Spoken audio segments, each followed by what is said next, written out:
11장 세례자 요한. 예수께서 12제자에게 이렇게 당부하시고 나서 계속해서 여러 동네에서 가르치고 전도하셨다. 한편 요한은 감옥에 갇혀 있었다. 그는 예수께서 하고 계신 일을 전해 듣고는 자기 제자들을 보내어 물었다.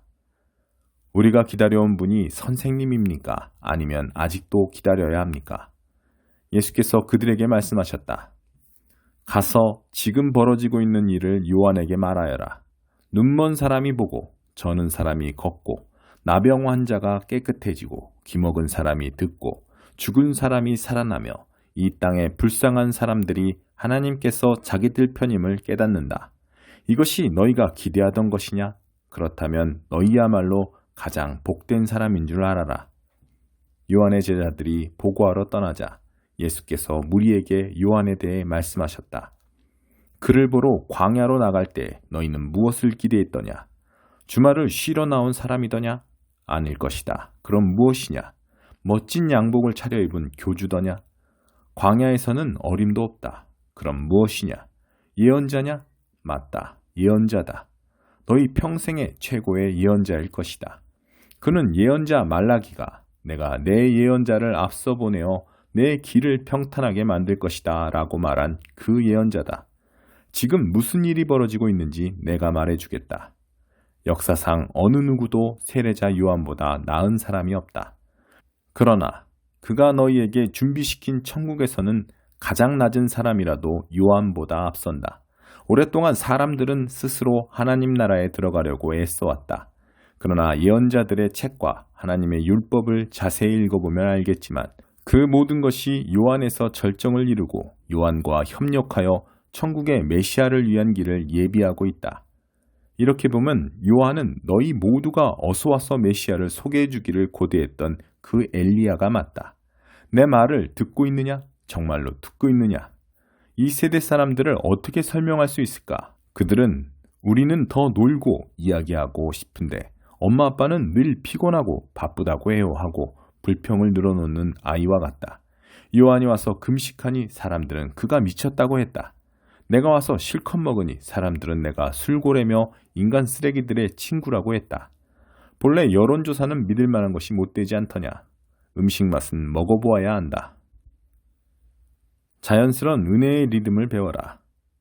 그 후에 예수께서 자신이 가장 열심히 일하셨으나 사람들의 반응이 가장 적었던 여러 도시들을 호되게 책망하셨다. 그곳 사람들이 무관심하게 제 갈 길로 가버렸던 것이다. 고라시나 너에게 화가 있을 것이다. 벳세다야 너에게 화가 있을 것이다. 두로와 시돈이 너희가 본 엄청난 기적의 절반만 보았어도 당장 무릎을 꿇었을 것이다.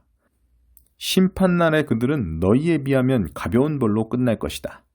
가버나움아 내가 잔뜩 점잔을 뺀다만 결국은 지옥에 떨어질 것이다. 소돔 사람들도 너처럼 기회가 있었다면 그 도시가 지금까지 남아 있었을 것이다. 심판날에 그들은 너희에 비하면 가벼운 벌로 끝날 것이다. 갑자기 예수께서 기도하셨다. 하늘과 땅의 주인이신 아버지, 감사합니다. 아버지께서는 아버지의 길을 똑똑하고 다 아는 체 하는 사람들에게는 숨기시고 평범한 사람들에게는 분명히 밝히셨습니다. 그렇습니다, 아버지. 아버지께서는 이렇게 일하시는 것을 좋아하십니다. 예수께서 다시 사람들에게 말씀하시되 이번에는 부드럽게 말씀하셨다.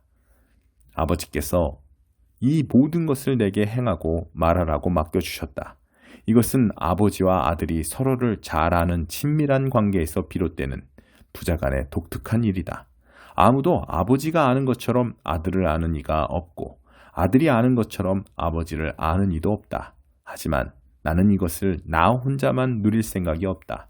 누구든지 들을 마음만 있으면 나는 차근차근 가르쳐줄 준비가 되어 있다. 너희는 피곤하고 지쳤느냐? 종교생활에 탈진했느냐? 나에게 오너라. 나와 함께 길을 나서면 너희 삶은 회복될 것이다. 내가 너희에게 제대로 쉬는 법을 가르쳐 주겠다.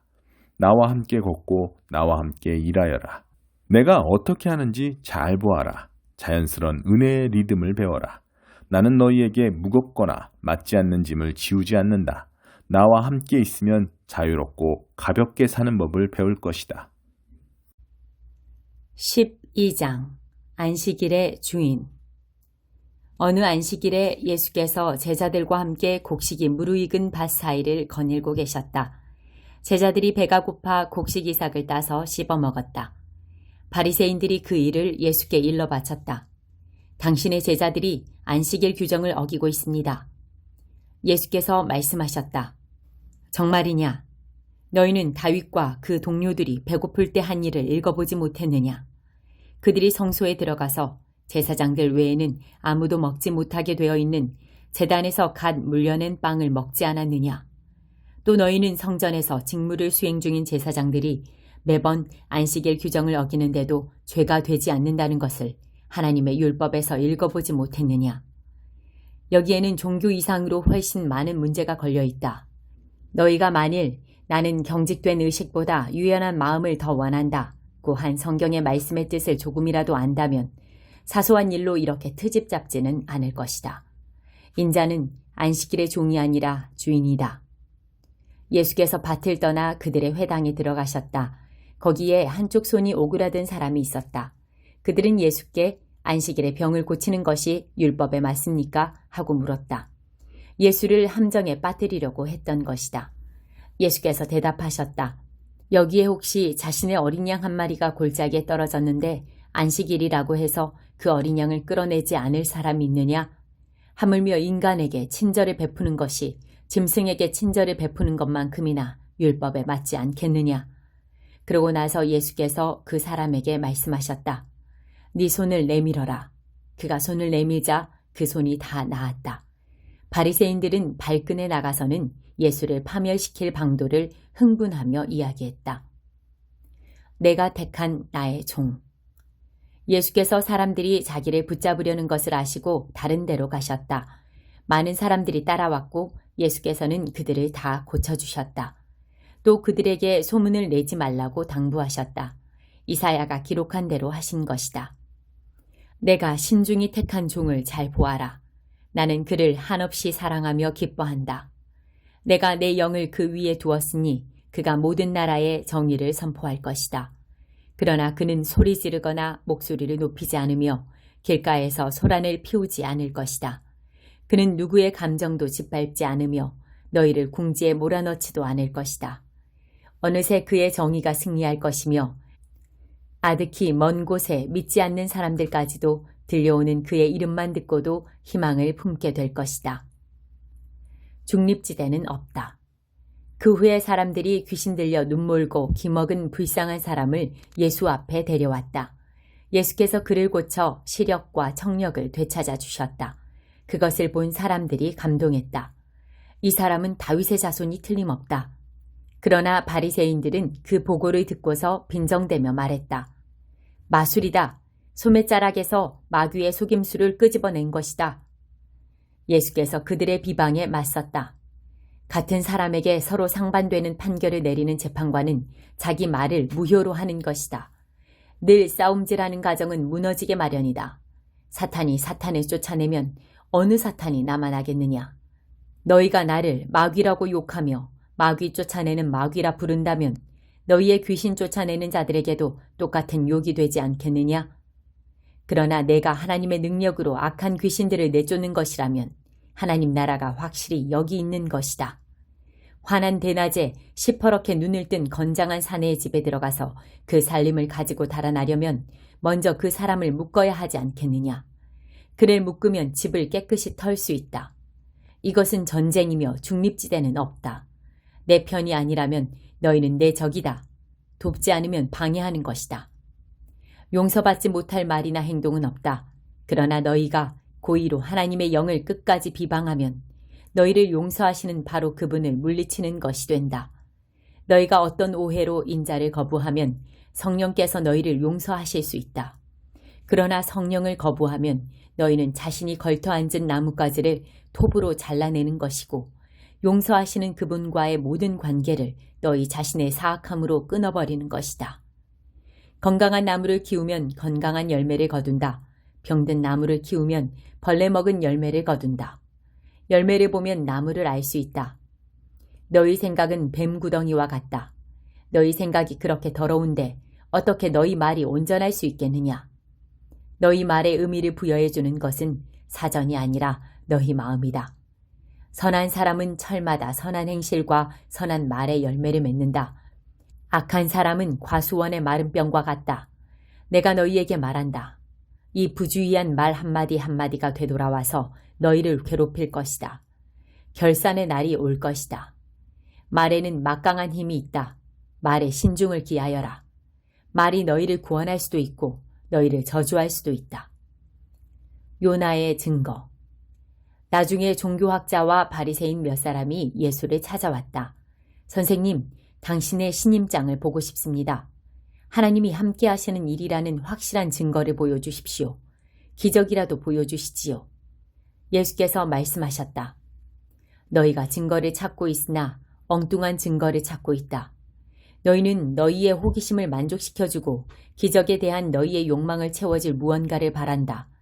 그러나 너희가 얻게 될 유일한 증거는 증거처럼 여겨지지 않는 요나의 증거뿐이다. 사흘 밤낮을 물고기 뱃속에 있었던 요나처럼 인자도 사흘 밤낮을 깊은 무덤 속에서 지낼 것이다. 심판날에 니느웨 사람들이 일어나 이 세대를 정죄할 증거를 내놓을 것이다. 요나가 설교할 때 그들이 자신들의 삶을 고쳤기 때문이다. 요나보다 더 큰 설교자가 여기 있는데도 너희는 증거를 따지고 있다. 심판날에 시바 여왕이 앞에 나와서 이 세대를 정죄할 증거를 제시할 것이다. 여왕이 지혜로운 솔로몬의 말을 들으려고 먼 땅 끝에서부터 찾아왔기 때문이다. 솔로몬의 지혜보다 더 큰 지혜가 바로 너희 앞에 있는데도 너희는 증거 운운하며 억제를 부리고 있다. 사람에게서 쫓겨난 더러운 악한 귀신은 광야를 이리저리 떠돌며 자기가 들어갈 만한 오아시스, 곧 순전한 영혼을 찾아다닌다. 아무도 찾지 못하면 귀신은 내가 전에 있던 소굴로 들어가자 하고 말한다.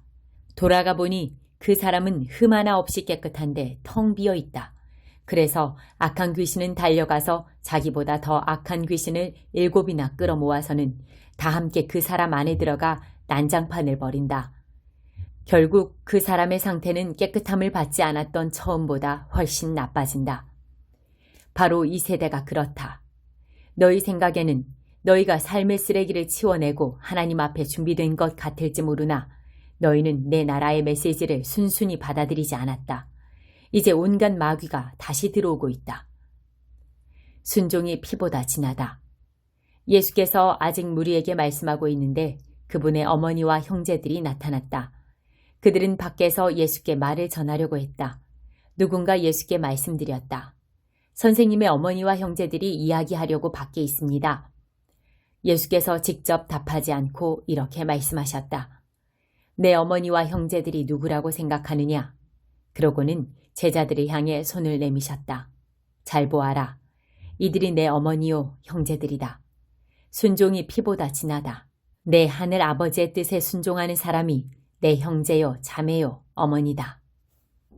13장 씨 뿌리는 농부 이야기. 같은 날 예수께서 집에서 나가 해변에 앉으셨다. 순식간에 바닷가를 따라 무리가 모여들어 예수께서 할 수 없이 배에 오르셨다. 예수께서 배를 설교단 삼아 회중에게 여러 이야기를 들려주셨다. 너희는 어떻게 생각하느냐? 어떤 농부가 씨를 뿌렸다. 씨를 뿌리는데 덜어는 길 위에 떨어져서 새들이 먹어버렸다. 덜어는 자갈밭에 떨어져서 금세 싹이 났으나 뿌리를 내리지 못해 해가 나자 곧 시들어 버렸다.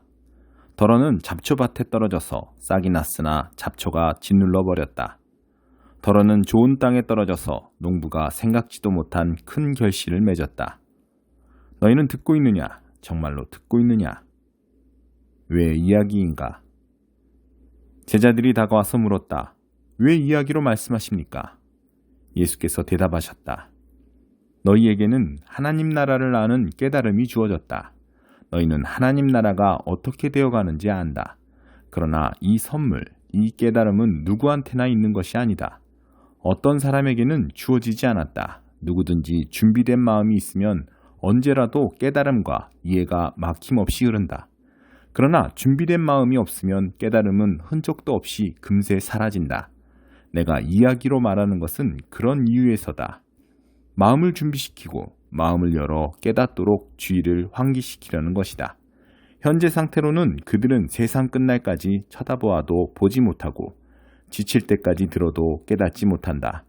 내가 이사야의 예언을 굳이 반복해서 말할 필요가 있겠느냐? 너희 귀가 열렸으나 하나도 듣지 못하고 눈을 떴으나 하나도 보지 못한다.